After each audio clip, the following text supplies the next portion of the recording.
Welcome to Greek Verse a Day. Today we're translating Revelation 2:4. You're working from the Reader's Edition. I'm working from the screen and jumping in to give you some help here. So let's start with a slow reading, do a fast reading, give you a chance to pause, and then I'll jump in with my translation and grammar comments. We have Allah, Echo, Kata, Su. Hati, Tain, Agapain, Su, Tain, Protain, Aphekes. All right, a little bit faster this second time. Allah Echo Kata Su, Hati Tain Agapain Su, Tain Protain Aphekes. All right, so go ahead at this point, pause, look at your Greek Reader's Edition of the New Testament, and see what you can make of this short verse here. All right, so right away, John starts with a contrast. Allah, which means but echo. Here's our indicative verb, I have.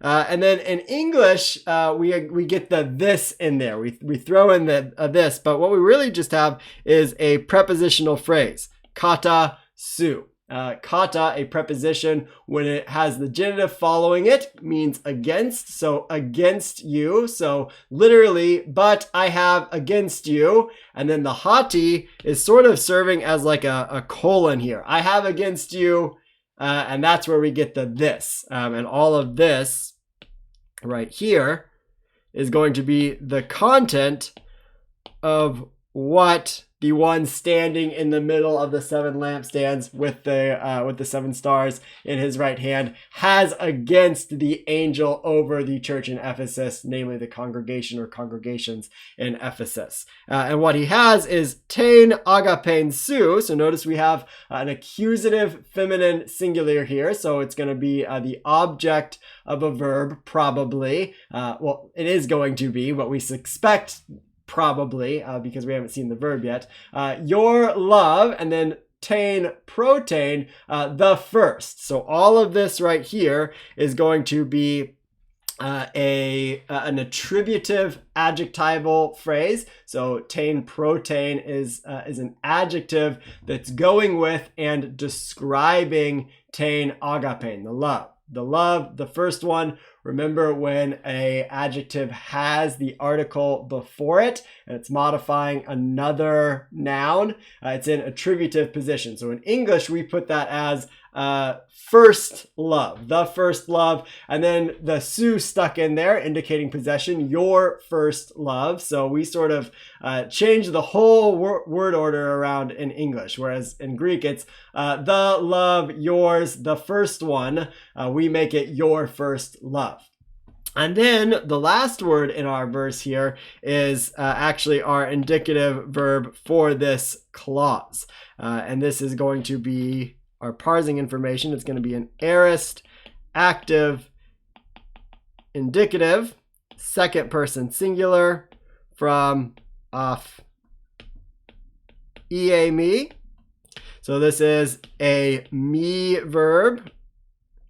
And remember, me verbs, we addressed them at the very end of the Greek 1 semester.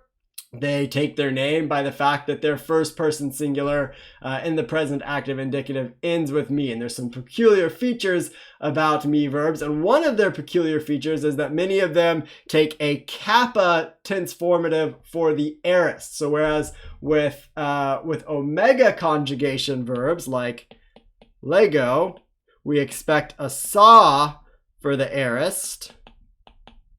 With me verbs, we're going to expect a kappa as a sign for the aorist, and that's what we get here. And we also have reduplication, or not reduplication, excuse me. We have our augment in here as well. It's a little bit harder to find because it's actually right here.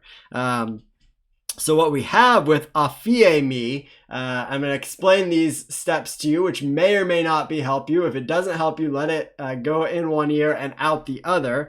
But technically with aphiemi, we have apa plus ea,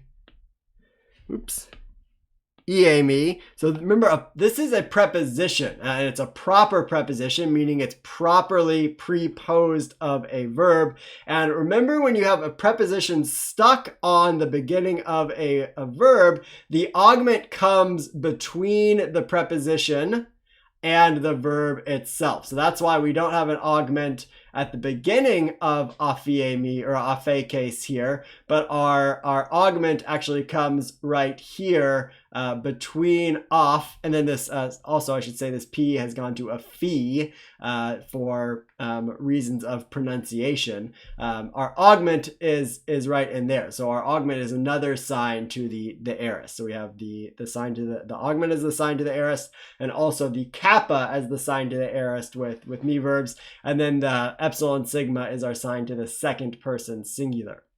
And what we haven't said yet is that what this verb means, afiemi, means leave behind or forsake, which you probably have already gathered in your mind at this point. So you forsook, in the past tense, your first love. So let's put this short sentence back together here. But I have against you this thing. You have forsaken, or you forsook, if we want to make sure we get the aorist sense out there. You have forsaken sort of implies more of a perfect tense, past action with present results, whereas aorist is just in the past. You forsook your first love.